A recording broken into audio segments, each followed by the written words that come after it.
Central University of Kumamoto. He is the most leading scholar of this study on Pedro Gomez. The title of his presentation is Gomez, the sphaera, and Jesuit Cosmology in Japan. So let's welcome him here.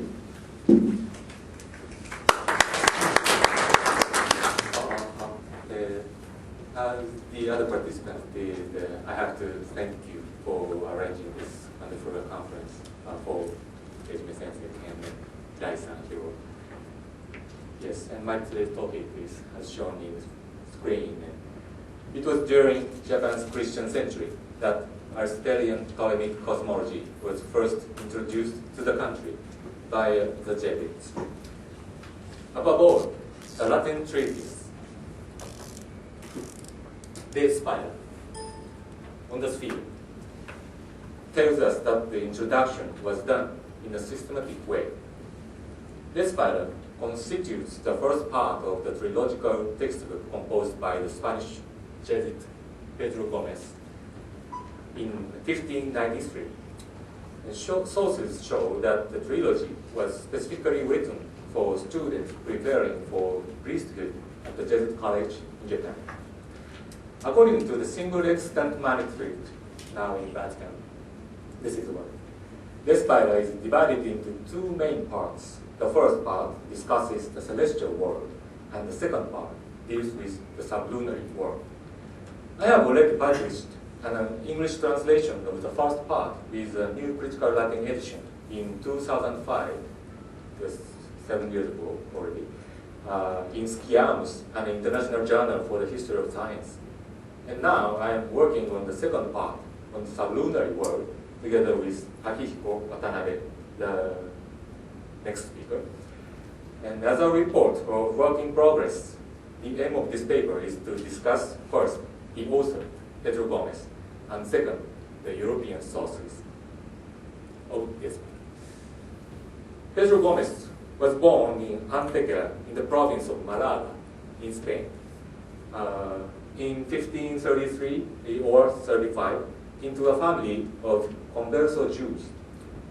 Probably he studied at the University of Alcalá. He entered the society on 21st December 1553 in Alcalá de Henares. His teaching career began at the Jesuit College of Arts in Coimbra, known as Colegio das Artes, where he taught liberal arts from 1555 to 1563.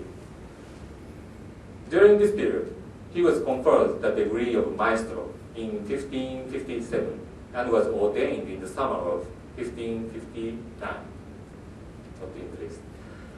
According to a report from the same year, that he was esteemed to have been highly intelligent and creative and exceptionally skilled in the teaching of liberal arts. For the 4-year course of 1559 to 1563, he taught the following subjects. First year, dialectics, and second year, unknown, unfortunately, and third year, physics and de Cairo, and fourth year, metaphysics. From 1564, he studied to teach theology at the same college for over a 3-year period. Again, he was highly esteemed not only as a theology teacher, but also as a priest and a preacher. In 1570, he moved to Terceira Island in the Azores Archipelago to establish a new college, a Jesuit college, where he taught Casos, a moral theology, until 1579. In this year, Gomez's wish to be sent on a mission to Asia, at the time, India, literally, was finally granted, although he had made the application already in 1563. The Jesuit order of the time had a policy of excluding the member of Jewish lineage from important positions by, for example, sending them to the foreign mission. So it is possible that Gomez's dispatch to Japan has something to do with his own origin from a converso family. After leaving Lisbon, he spent some time in India. and reached Macau in 1581. In Macau, he assisted the Italian Jesuit Michele Ryuji, founder of China Mission, to compile a Chinese catechism. Ryuji's catechism was later published in 1584 to be the first book ever published by a European in the Chinese language. In the summer of 1583, he finally arrived in Japan. And upon his arrival,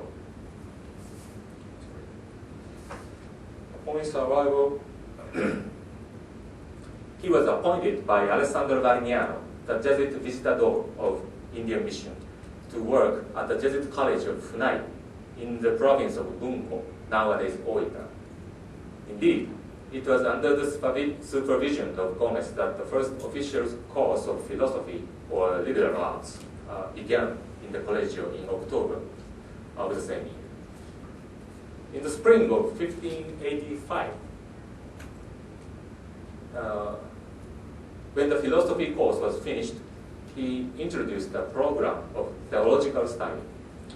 But it was interrupted because of the political turmoils, and the college itself was forced to move from place to place until it was settled in Amakusa, nowadays Kumamoto, in 1591. Under this difficult situation, Gomez became the vice provincial, the leader of Japan Mission in 1590. And it was in 1593, today's topic, that Gomez finished writing his theological textbook for Japanese college, which was introduced in Yoshimichi Hori's presentation as a Compendium Catholicae Veritatis. And this was composed of three separate treatises. First, De Sphaera, dealing with cosmology. The first part, Ptolemaic astronomy and Aristotelian physics. And second part, De Anima, heavily based on Aristotle's work of the same title. And third, De Theologia. The former name is Compendium Catholicae Veritatis, which deals with the post-Tridentine Roman Catholic theology. It was indeed the first substantial work that directly introduced Western science, philosophy, and theology into Japan and European sources. The order of chapters in the first part of De Sphaera clearly resembles that of the same title by the 13th century scholar Johannes de Sacrobosco. And I have already pointed out that the main source of the first part was Christopher Clavius, In Sphaeram Johannes de Sacrobosco Commentarius. Since the first edition in 1570, Clavius' commentary was repeatedly revised and published in Europe. And that work also reached China to be the source of Matthew Rich's work, including his famous word map. As for the source of the second part, Sublunary World, that this part on which we are working now, actually, I have so far identified Francisco Titelmann's Compendium Philosophiae Naturalis. Titelmann was a Franciscan scholar who was active in the early 16th century in Louvain. In his compendium, Titelmann summarizes most of the Aristotelian scholastic doctrines of the time just in one volume of around 400 pages. After the first edition of 1530, it was reprinted 28 times all over Europe and became a popular textbook of natural philosophy in the 16th century. Titelmann's compendium is known to have been brought to Japan in the early stage of the mission.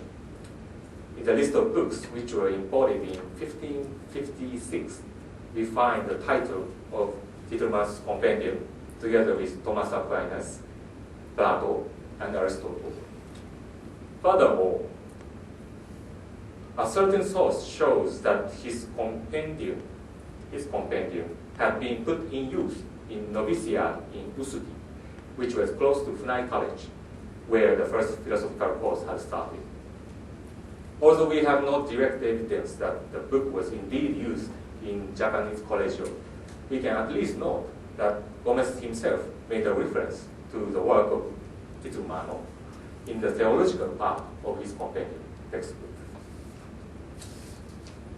The next table is one example of textual comparison of Gomez on the left and Titelman's from the section of earthquake, on the derivation of earthquake. In the sentences which I have underlined to mark corresponding text, this and the third one, we find a good agreement except for such minor variations as verb conjugations and noun declensions. All this indicates that Gomez consulted Titelman's work when drafting the sphaera. On the other hand, as for the texts which are not corresponding, that is, not underlined, we find only in Gomez such information as the earthquake that happened in 1597 in Arequipa in Peru, and the volcanic ash, around here, volcanic ash that fell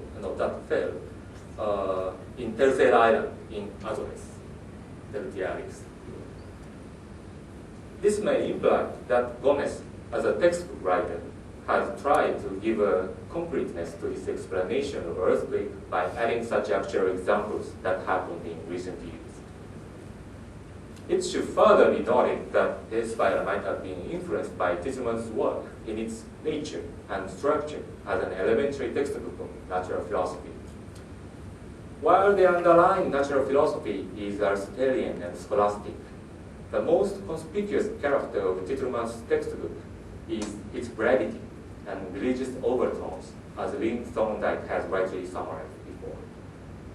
For brevity, Titelman says in the preface that he drew up a brief and concise compendium for the simple brothers of Franciscan order, whose time was so taken up by their religious duties that only a minimum was available for the study of philosophy, and insufficient to read both prolific and difficult commentaries.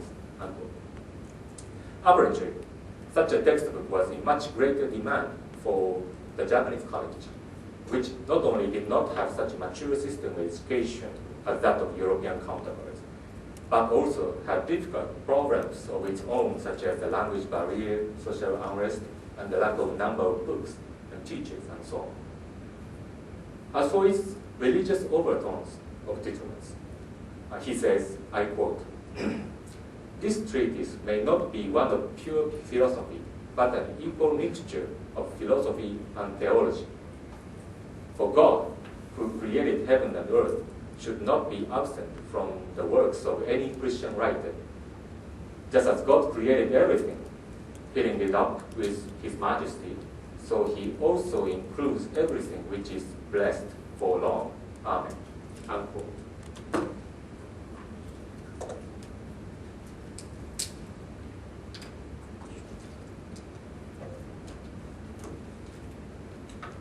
The religious character of his compendium is evidenced not only by abundant insertions of biblical quotations, but also by the psalms of his own composition, which are appendixed to each component book. Gomez de Sphaera, on the other hand, is not so much filled up with biblical quotations as Titelman's, but at least we cannot dismiss the fact that the famous passage from Romans 1:20 is quoted in both prefaces of Titelman's and Gomez, as if it were a keynote theme for both textbooks. I quote Titelman's. Indeed, as the apostle writing to Romans says, "For the invisible attributes of God, namely His eternal power and divinity, have been clearly perceived in the things that have been made ever since the creation of the world." So those people who are without excuse who did not learn from the knowledge of creatures to show gratitude that the Creator deserves, in order to be obliged to serve him by labor. For, as the Book of Wisdom attests, from the greatness and the appearance of created things comes a perception of the Creator by the admirable work as this world has. And this is the passage from the preface of Despite Goddess. As the Apostle says, invisible attributes of God are clearly perceived in these visible things, namely the machine of the world and the perpetual and immutable order of the heavens. Therefore, now we shall also give a brief discount of the knowledge which can be attained through the creatures, that is, the nature, motion, and influence of the heavens, and the four elements and this inferior world. For with regard to them, the prophet especially says, the heavens declare the glory of God, etc. Without doubt, these two textbooks have one clear purpose in common: to make their readers or students reach the notion of invisible God through the knowledge of visible things in this world. Finally, not the least important, is the unique structure of this sphaera as a natural philosophy textbook. As I have shown above, the treatise is divided into two parts of almost equal length. The first part mainly deals with astronomy, such as the motion and order of the heavens, the circles of the material sphere, calendar, eclipses, such as eclipses and planetary theory. While the second part mainly deals with Aristotelian scholastic physics, such as nature and place of four elements, and the veneration of meteorological phenomena like comets, thunder, cloud, rain, typhoon, wind, ebb and flow of sea, and earthquake, and so on. In medieval and Renaissance Europe, however, these two fields, namely astronomy and physics, have been treated as independent disciplines to each other, so that in liberal arts course of European college, it has been customary to teach them separately based on different textbooks. This sphaera, on the other hand, includes these two independent disciplines on equal terms within a single textbook. As far as I know, we find no elementary textbook of cosmology with such a two-part structure as this in early modern Europe. It should be noted here that Kittelman's compendium had already shown the fusion of both disciplines into a single textbook, though it includes many more topics that Gomez did not take up, like the theory of motion, place and time, and void, and etc. And since Gomez had consulted Kittelman's work while composing the sphaera, the unique structure of the latter may have been influenced by the former, Kittelman's. But Gomez had much more immediate cause or need to structure his textbook in such a peculiar way. From the very outset of the Japanese mission, missionaries had reported repeatedly that Japanese people took so much interest in natural phenomena of both celestial and sublunary worlds that to explain them in a reasonable way would help not only to win their favors, Japanese favors, but also to criticize the Buddhist monks, the missionaries' main adversaries of the time. So, here it suffices to quote the letter of the Italian Jesuit Carlo Spinola, as Angelo stated before, who was already a well-versed mathematician when he arrived in Japan in 1602.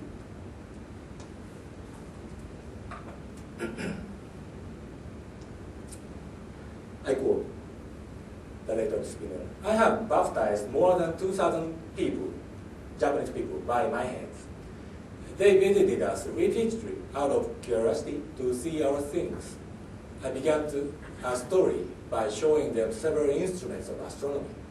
It is by no means easy to describe how much interest they paid to these things and how useful they were to make them understand that our holy doctrine is the truth.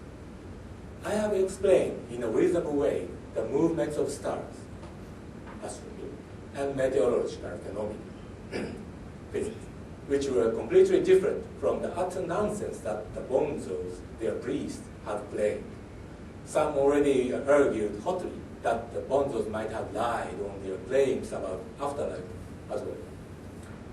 So it may have been a natural course of events that both astronomy and physics came to be taught together in the Japanese college. And here is my brief concluding remarks. The historical significance of the sphaera lies not only in the fact that it is the first full-scale representation of Western science to Japan, but also in its distinctive structure, namely the two parts of astronomy and physics combined in a single textbook. It is most probable that Gomez had produced such an original textbook as a result of his efforts to accommodate European traditions to the local demands and needs in Japan's Christian century.